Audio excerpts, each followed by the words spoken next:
Welcome back to the studio.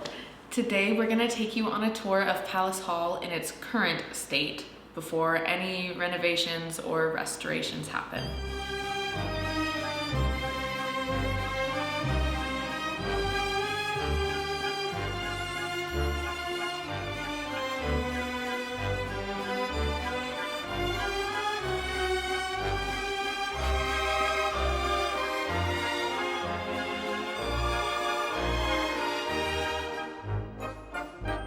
This is one before and after journey we do want to document. So get a little snack, drink some water, get some tea, settle in, and come on this journey with us. After walking through the front door, you're placed in a little vestibule with this lovely tile floor. Initially, Hannah thought that this area might have been an addition to the home that came later, but the trim and the tile suggest that if it was an addition, it occurred not long after the construction of the main house was completed. Underneath this white paint is the same tiger wood trim as the living room. We plan to strip that white paint and get that tiger wood looking nice and luxurious again.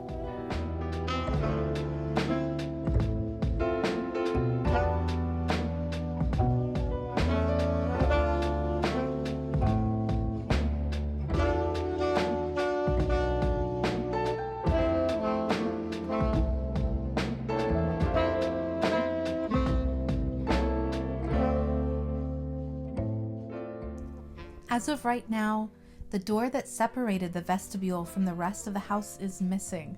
We're still deciding how to address that. But once you cross that threshold, you're in this expansive living room. The hardwood floors are about an inch wide and are made of tiger wood, which matches the trim. It doesn't seem like there's any evidence of a fireplace, but we might put one between the two front windows to anchor the living space. The curved wall is where we hope to one day put a baby grand piano.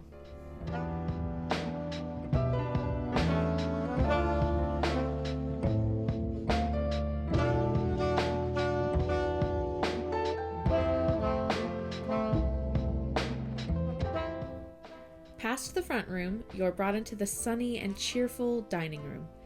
You can see the hinges from a pair of French doors that used to separate the dining room from the living room. Luckily, we found both. There's a piano left behind from the previous occupants, and surprisingly, it's in tune. While we were cleaning out the house, a woman who had previously lived here told us that originally there had been a pastoral mural along the wall. Reestablishing those murals is a definite plan for the future. There's some damage to the hardwood floors in here, which is probably why it was covered with laminate, but it's nothing a little elbow grease and love won't fix.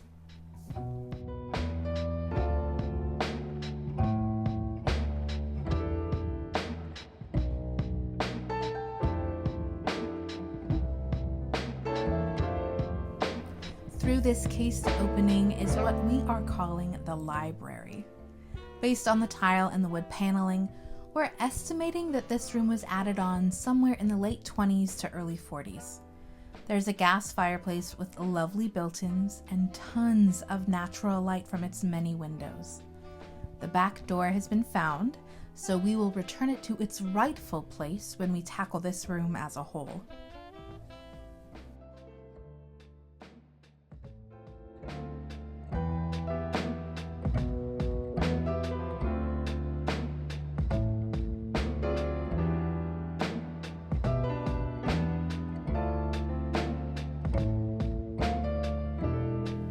A quick walk through the dining room puts you in the butler's pantry. All of the original cabinetry is still here. These pipes through the wall indicate that at one time there was a sink here. We have got to put that back in.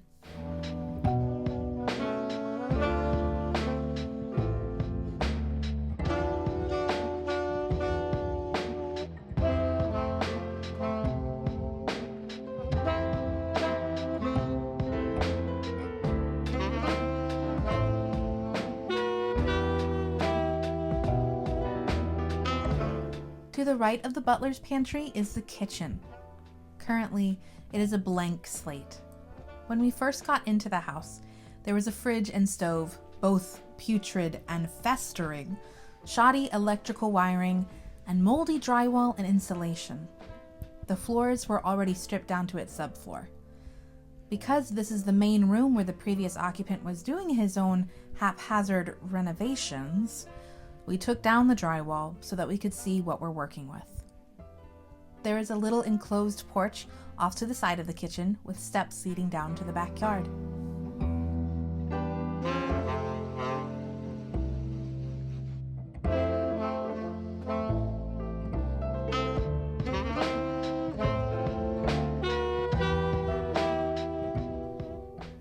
To the left of the butler's pantry is a service hallway with a set of service stairs. As of right now, we don't have a hard and fast plan for this area. The service stairs join the main stairs on a really nice bright landing.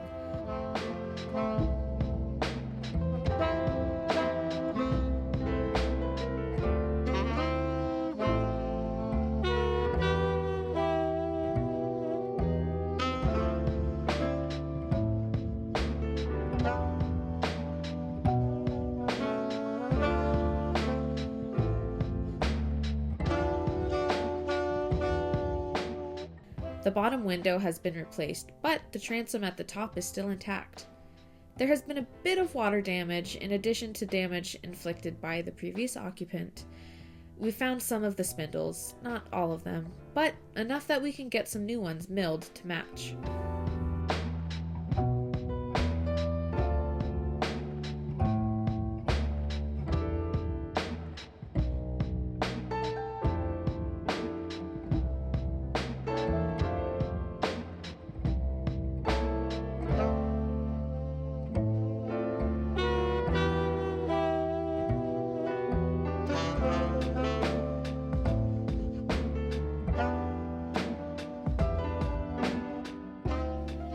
You can see just how zealous the previous occupant was with his home renovations.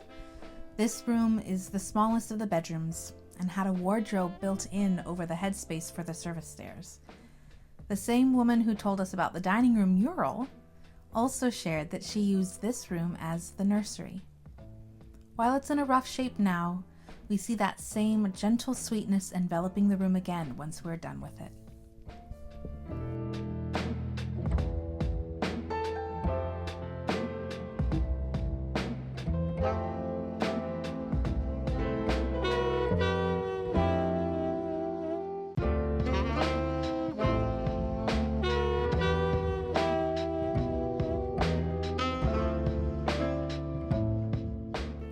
This is the showstopper bathroom.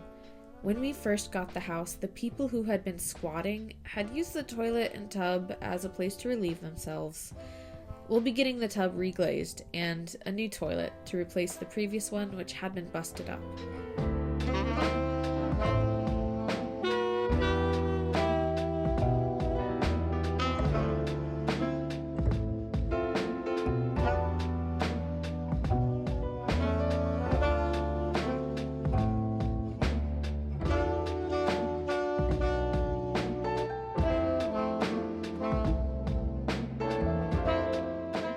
Across from the nursery is the main bedroom.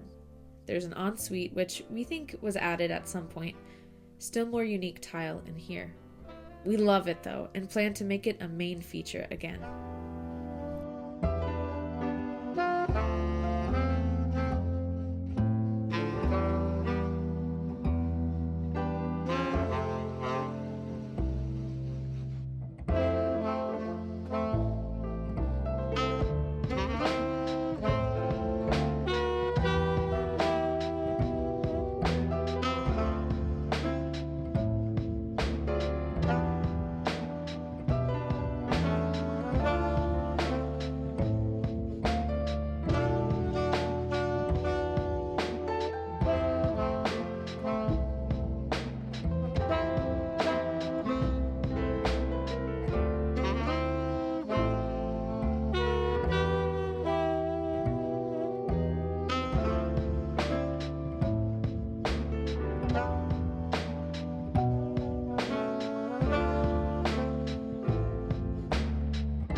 This is one of our favorite rooms. We call it the tree house. We love the paneling and its warmth. There are a few repairs to be made, but once it's finished, we think it's going to be one of our favorite spots. There is a door that leads up to the roof over the kitchen. Our dream is to put a rooftop deck up here and use it for stargazing.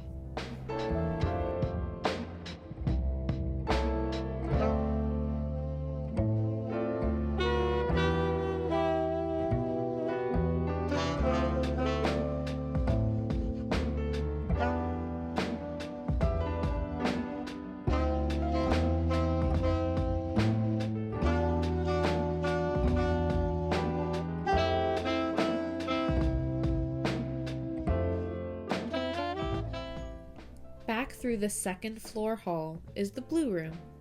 We found some of what seems to be the original wallpaper. We'd like to pull a Christine McConnell and uncover and then restore this wallpaper.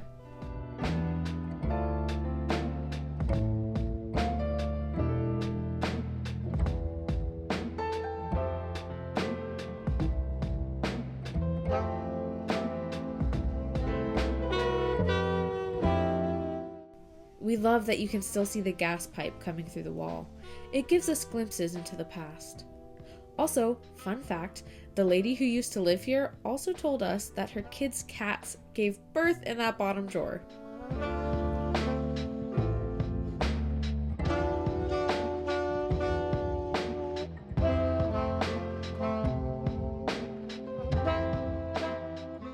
The last bedroom on this floor is the pink room, aptly named for the walls, but also the precious pink tile on the fireplace. We'll definitely be taking our cues from it. We also love how bright and airy this room is.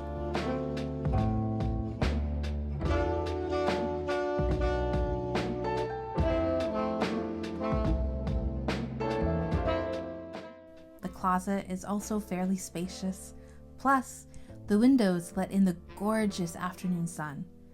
A lot of our rooms have really large, beautiful windows.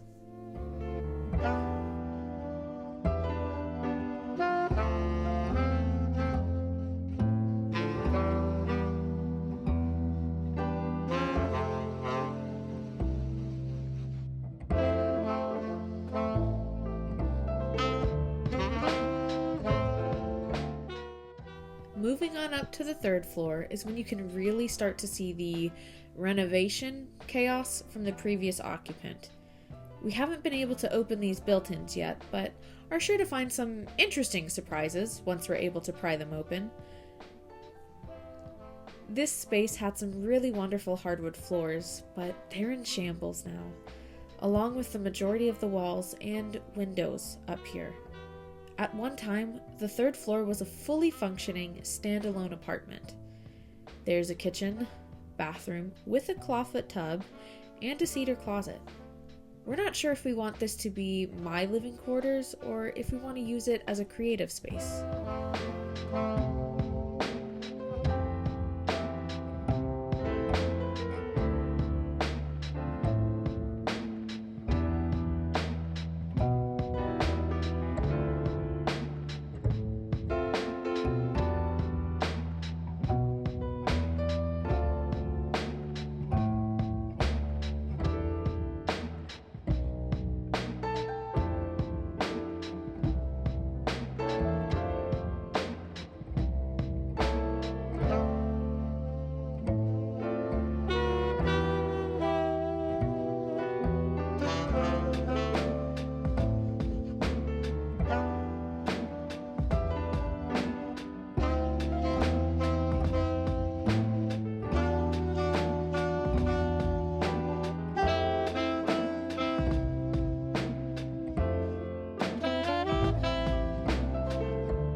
going back down the stairs all the way down to the first floor, and this time we'll use the main stairs, brings us to a side entrance and the door to the basement.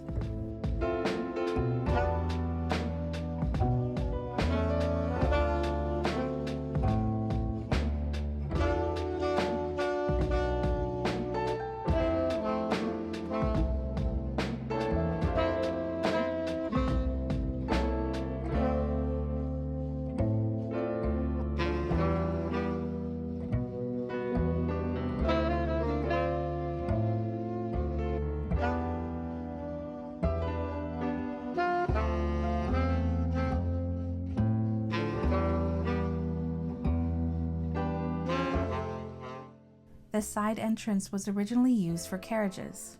This door doesn't get much use now though, because it opens onto our neighbor's driveway. But even that is an interesting piece of our city's history, how lots were divided and changed.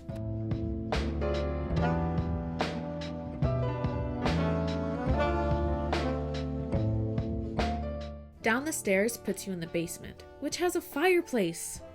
We are envisioning movies, board games, and D&D down here with friends and family. There's more to the basement, but it's full of spiderwebs and just utility things, and frankly, we don't feel like blazing trails through the webs, so we'll leave it at that.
Thank you so much for joining us. Hopefully it won't be too long before we take you on another tour of all of our completed restorations. We'd love to have you along for the journey. So take care of yourselves and take care of one another. Thanks. Bye.